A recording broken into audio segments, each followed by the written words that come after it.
So what you're looking at is some data and a chart that I put together that looks at new cases of the coronavirus. And I started looking at this. I believe it was first reported in Owensboro-Daviess County on March 19th or 20th. And it was done, I found this out through Governor Beshear's office. So his office started doing daily briefings about the coronavirus and has done them almost every day until like the last 3 weeks or so. It's a little bit more sporadic now. So that's the only place I could go to find the data.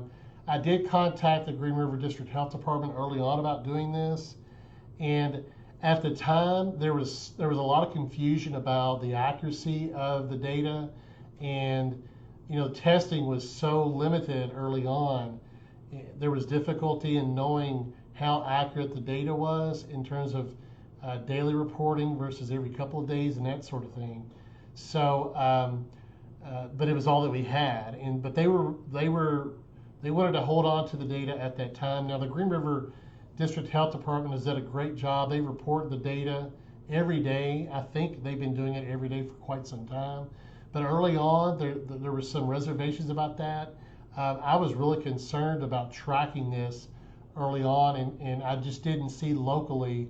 This was before the fiscal court got involved and the mayor's office got involved, and before emergency management got involved. And I was very concerned, locally. I didn't see anybody really giving attention to this, so I started doing this. And so what you're looking at here, what I did is I took the daily reports from the governor's office and I charted these, right?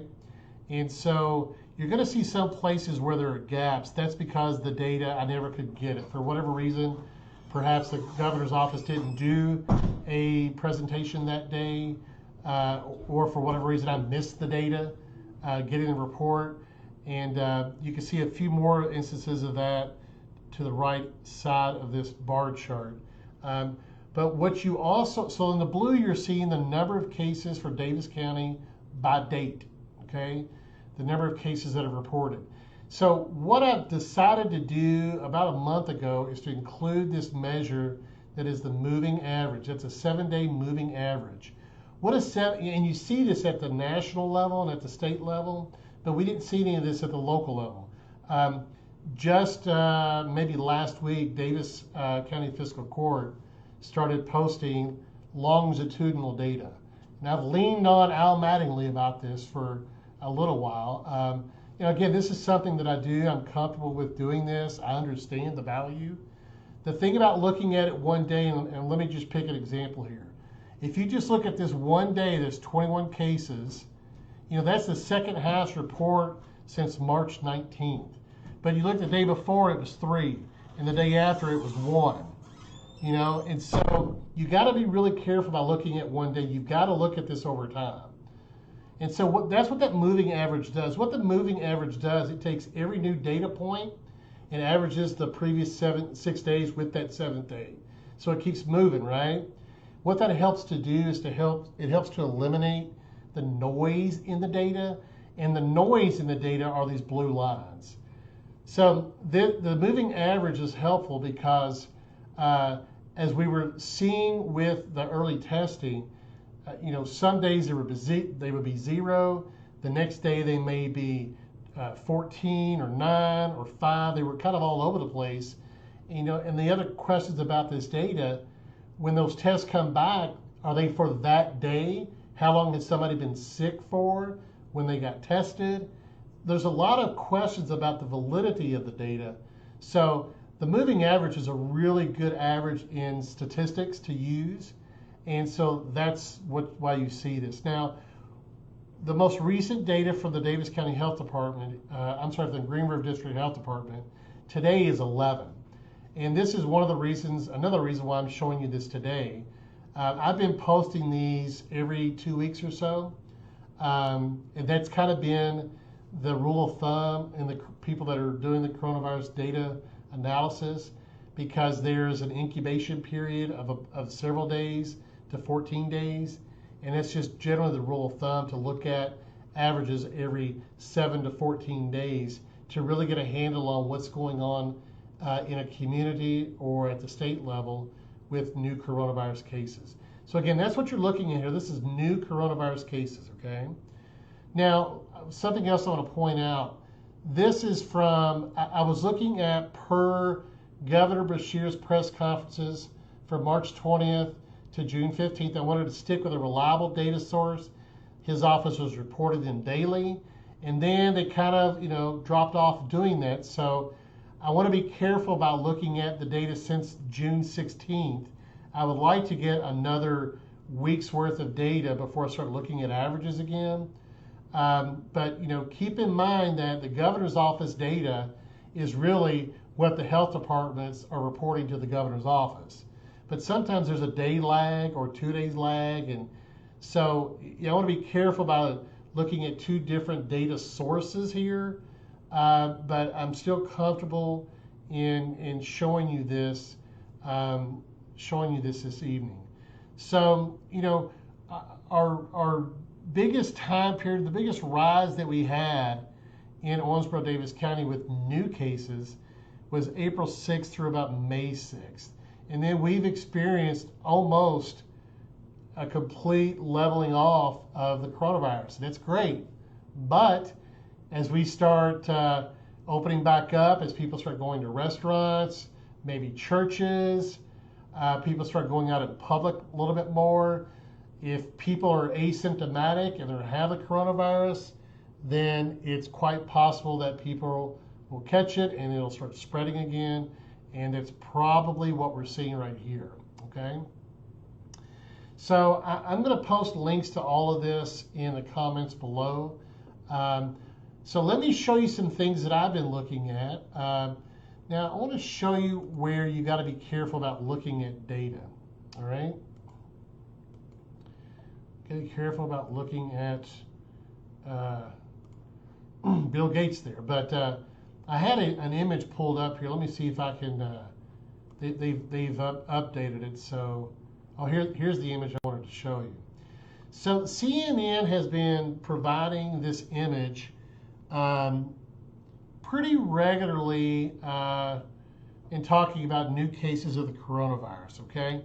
So what I would like to do is point out a couple things to you about this. I'm sure if you watch CNN, you've seen this, but what they're doing is they're tracking new cases in the past week versus the previous week. So there's that 14-day window, so to speak. And, this can easily go from red to orange to yellow. This is what you got to be really careful of, okay? Let me show you why. So, and I'm talking about this because I have family members that watch the news religiously, and they are getting everything they're understanding about the coronavirus based on national news. And I'm here to tell you that you've got to drill down further than the national level. You got to drill further down than the state level. You got to drill down to the local level to really know what's going on with this. And the reason why I say that is because localities across a state are experiencing the coronavirus differently. Some localities have higher infection. Some areas within communities are more likely to experience infection than other areas. For example, nursing homes. Now, nursing homes, oddly enough, they've been hard hit in the state of Kentucky, but they had not been hard hit in Owensboro. So are we lucky, or is it also because we've been doing a good job? The staff and the people, the first responders, the medical personnel in these living facilities have been doing a great job. So thank you, right? We thank those people. And the reason I bring up nursing homes, 65% of the deaths in Kentucky associated with the coronavirus, 65% of the deaths come from people that were in a nursing home. Now think about that, okay? So yeah, the coronavirus is an infectious disease. It's out there. We know that it hits a group of people harder than others. I've been tracking this nursing home data for several months. You don't hear about that a lot. People that are in close quarters that are at higher risk of serious, if they contract the coronavirus, high risk of being very sick and maybe dying, those are problematic places that we have to be paying attention to. And that has been no more illustrated than in the state of Kentucky. Now, I don't know that data in other places, but I don't know the data in other places, but we hear all the time early on, there were rapid infection on cruise ships, rapid infection in nursing homes in Oregon, rapid infections in prison populations, rapid infections, people getting together for a party, rapid infections, people getting really close together in venues and churches, right? My rule of thumb, personally, if I could say something to you that might help you out, stay out of groups, okay? Stay with people that you're with. My family, we can stay together because we're all living together and we know what each of us are doing. But when you go out into a group of other people, especially if you're not social distancing, people are not using this, people are not using hand sanitizer very much, the risk is worse. Michael? Michael? It was one word. Turn it off now and be quiet. Turn it off now. I'm not talking to anyone. Hey, I'm live, please. I'm not talking to anyone. That was the one time. Turn the TV off now. Sorry. So, the data, right? So, stay out of groups. Now, you know, the argument is, well, how are we going to open back up? How are we going to go back to school? It's a good question. You know, are we going to use these things? I mean, at a minimum, are we going to use these things and everything else? Those are the things that we know that minimizes the infection, the transmission of the coronavirus, right? You know, it's kind of funny because early on there was belief that masks didn't work, and some new research out on this, on the impact of masks, is quite remarkable. You know, I use a mask wherever I go outside my home, and I would encourage you to do the same. And I think that we ought to be having a public health campaign in Owensboro-Daviess County about this. Using masks, hand sanitizer, social distancing, minimizing your contact in groups. We can't wait for the federal level to do this stuff. You know, the state has got their hands full. We should be having a public campaign in Owensboro-Daviess County about using masks. Okay, we should be doing that. So there's that. Now let me show you something though. So this is how the media is portraying this. Not a really good way to communicate the rise and fall of coronavirus across communities is what they've used. It's not good.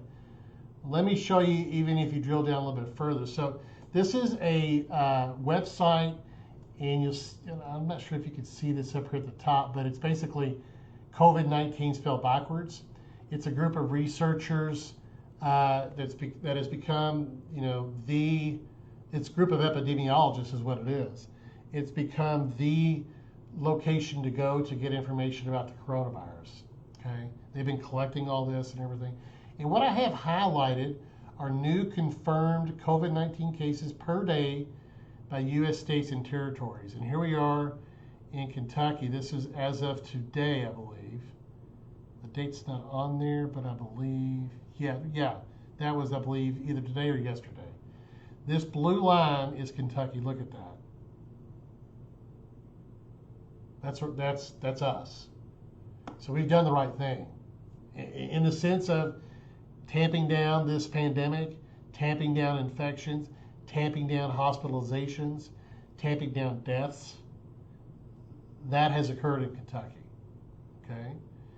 Now, you know, let me show you something about South Carolina. I mentioned having gone there, and this is something that I looked at prior to us going on that trip. So we left, I think, May 30th, okay, which would be right around here. Let's see.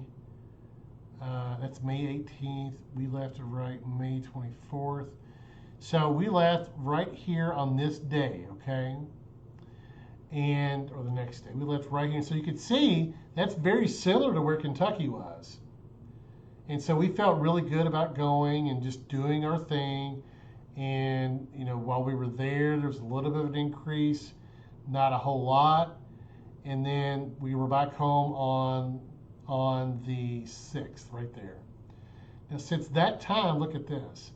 Since that time, look at what's happened in South Carolina with new cases. Okay, so I was talking with a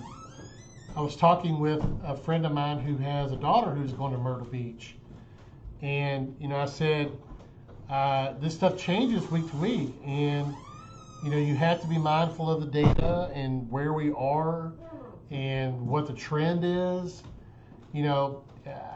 Knowing what's going on in South Carolina right now, we probably wouldn't go. I don't think we would go, but also at the local level, I think that the mayor of Myrtle Beach has declared a state of emergency the last couple of days. So, it's remarkable how much this can change in a short period of time. Something else, let's see. So, we've heard recently about how steep California is right now. We've heard about Texas. You can see that's massive changes in a short period of time. Florida, you can see the same. Arizona, we heard a lot about these places in the last week or so.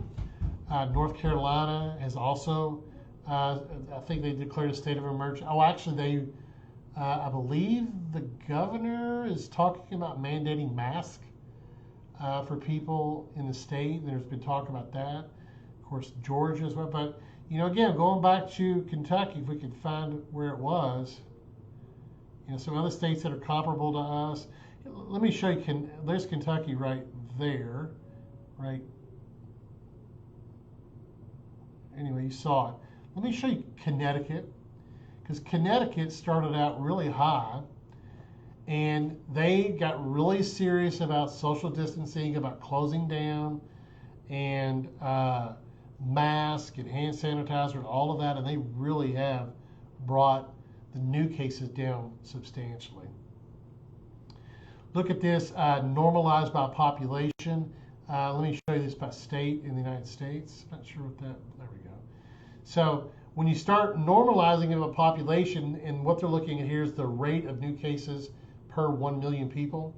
And so then you can compare state to state and really see how each is doing. Again, the state of Kentucky is one of the best. Here's actually where I wanted to show you Connecticut, because you can see what can happen if you do the right thing as well. So they went up really high and they brought it back down, right?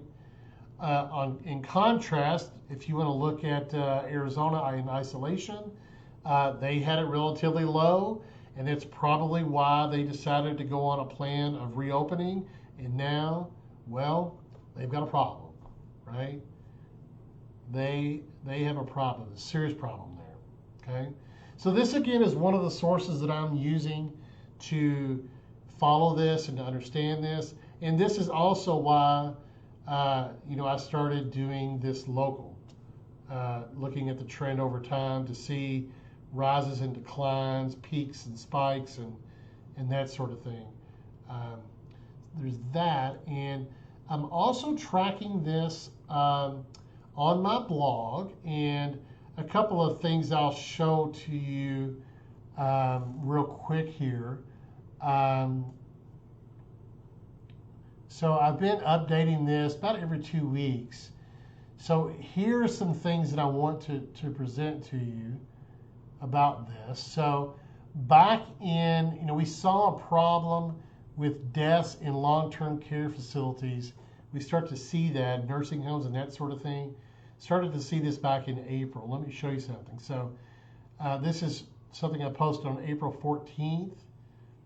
30% of the deaths in Kentucky related to the coronavirus stem from long-term care facilities. Now, long-term care is generally nursing homes, okay? I don't think that included prisons and related populations. So that was 30% on April 14th, 38% on April 20th, 46% on April 25th, and as of June 25th, it's 65%. Okay, so I think once you get some perspective on what's going on, you can better plan and have a better handle on how to navigate this, how to live with it. I'm going to end right there because it's been going on for about 45 minutes or so. I don't see any questions. One last thing I will share with you, the Centers for Disease Control announced today that for every one infection, 10 other people were infected.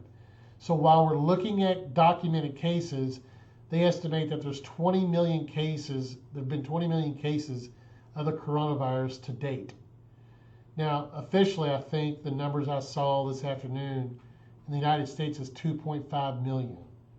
The number of confirmed cases of coronavirus is 2.5 million. But the Centers for Disease Control, based on some recent research that they've released, estimate that it's probably around 20 million. So how do we know about that 18 million?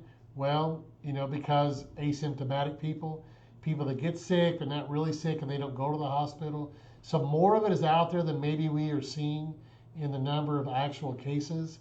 So practice good public health. Wear your mask. Keep your hands clean. Practice good social distancing, and take care of yourself and your family. Again, if you have any questions, please feel free to post it in the comments below. I'll be happy to come back and answer your questions at a later date.